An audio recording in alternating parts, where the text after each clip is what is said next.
Legenda Tangkuban Perahu mengisahkan seorang pemuda bernama Sangkuriang yang ingin menikahi ibu kandungnya sendiri bernama Dayang Sumbi.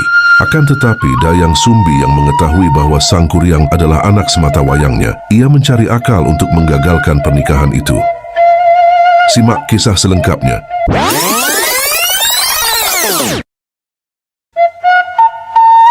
Pada zaman dahulu, hiduplah seorang putri raja yang bernama Dayang Sumbi.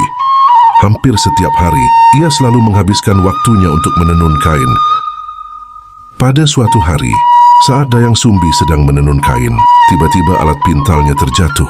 Dikarenakan sudah berkali-kali terjatuh, Dayang Sumbi pun enggan untuk mengambilnya. Siapapun yang mau mengambilkan alat pintalku, jika perempuan akan kujadikan adikku, dan jika laki-laki akan kujadikan suamiku. Si Tumang yang mendengar hal tersebut langsung mengambil alat pintal itu. Betapa terkejutnya Dayang Sumbi saat anjing tersebut menyerahkan alat pintalnya, namun ia tidak mengelak dari janjinya. Akhirnya Dayang Sumbi menikah dengan si Tumang yang kala itu berubah wujud menjadi manusia. Tumang sejatinya adalah seorang pangeran dari Kayangan yang dikutuk dewa menjadi seekor anjing. Dan selama menjelma menjadi anjing, Tumang selalu menemani Dayang Sumbi kemanapun dia pergi. Beberapa tahun kemudian mereka dikaruniai seorang anak laki-laki bernama Sangkuriang. Sangkuriang sangat gemar berburu di dalam hutan. Setiap berburu ia selalu ditemani oleh anjing kesayangannya. Suatu hari Dayang Sumbi ingin sekali makan hati rusa. Ia lantas menyuruh Sangkuriang untuk mencarikannya rusa dan mengambil hatinya. Dengan ditemani si Tumang, Sangkuriang lantas pergi berburu ke dalam hutan. Saat di hutan, Sangkuriang melihat seekor rusa tengah merumput di balik semak belukar. Sangkuriang pun memerintahkan Tumang untuk mengejar rusa tersebut. Namun si Tumang yang biasanya penurut kini menolak perintah Sangkuriang untuk mengejar rusa itu. Sangkuriang pun marah dan berkata kepada si Tumang, "Tumang, jika engkau tetap tidak menuruti perintahku, aku akan membunuhmu." Ancaman tersebut tidak dipedulikan si Tumang dan membuat Sangkuriang semakin kesal dan marah. Tanpa pikir panjang, Sangkuriang pun akhirnya membunuh Tumang dan mengambil hati anjing itu untuk diberikan kepada ibunya sebagai pengganti hati rusa yang tak berhasil ia dapatkan. Sesampainya di rumah, ia menyerahkan hati itu pada ibunya. Dayang Sumbi pun langsung memasak dan memakan hati tersebut. Sembari makan, Dayang Sumbi menanyakan keberadaan si Tumang. Sangkuriang lantas menjelaskan bahwa yang dimakan ibunya itu adalah hati si Tumang. Sangkuriang, di mana si Tumang? Bu, hati yang ibu makan itu hati si Tumang. Tadi si Tumang aku bunuh karena tidak mau mendengarkan perkataanku, Bu. Apa kamu bilang? Teganya kamu berbuat seperti itu? Anak durhaka. Ampun, Bu. Maafkan Sangkuriang, Bu. Pergi kamu dari sini. Betapa marahnya Dayang Sumbi mendengar hal tersebut. Ia kemudian memukul kepala Sangkuriang hingga terluka. Dengan perasaan sedih, Sangkuriang pergi meninggalkan ibunya. Sangkuriang mengembara selama bertahun-tahun dan menimba berbagai ilmu kesaktian. Setelah kepergian Sangkuriang, Dayang Sumbi mengaku menyesal atas perbuatannya. Ia juga telah diusir dari istana karena telah memukul dan membuat Sangkuriang pergi. Di dalam hutan, Dayang Sumbi memohon ampun kepada para dewa.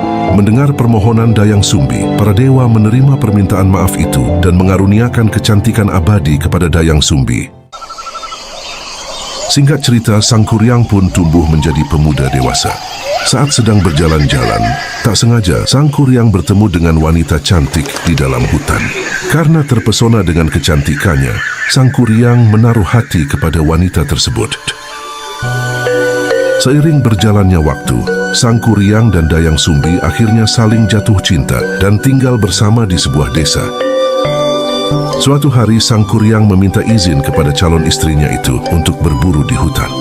Sebelum berangkat, ia meminta Dayang Sumbi untuk mengencangkan dan merapikan ikat kepalanya. Alangkah terkejutnya Dayang Sumbi saat ia merapikan ikat kepala Sangkuriang. Ia melihat ada bekas luka. Ia mengenali bekas luka itu. Kanda, mengapa ada bekas luka di kepalamu? Oh, bekas luka ini aku dapatkan dari ibuku. Ia memukul kepalaku dengan sendok nasi. Mengapa beliau memukul Kanda? Apa yang telah Kanda lakukan dan hingga membuatnya marah? Ibu memintaku untuk dicarikan hati rusa, namun aku tidak mendapatkan rusa satupun saat berburu di hutan.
Aib itu pun mengira bahwa hari sudah menjelang pagi dan pergi meninggalkan Sang Kuryang sendirian di sana. Sang Kuryang yang merasa tidak dapat memenuhi syarat yang diajukan oleh Dayang Sumbi pun sangat kecewa dan marah. Dengan ilmu kesaktiannya, Sang Kuryang lantas menendang perahu yang tadi ia buat hingga terbang dan jatuh terlungkup. Dan dalam sekejap perahu itu berubah menjadi sebuah gunung yang kemudian masyarakat menyebutnya Gunung Tangkuban Perahu. Sang Kuryang yang mengetahui ini semua adalah siasat Dayang Sumbi untuk menggagalkan pernikahan dengannya, kemudian mengejar Dayang Sumbi dengan penuh amarah hingga Dayang Sumbi menghilang di sebuah bukit. Selain perahu yang menjelma menjadi Gunung Tangkuban Perahu, bukit yang menjadi tempat menghilangnya Dayang Sumbi pun ikut menjelma menjadi gunung yang kini disebut Gunung Putri.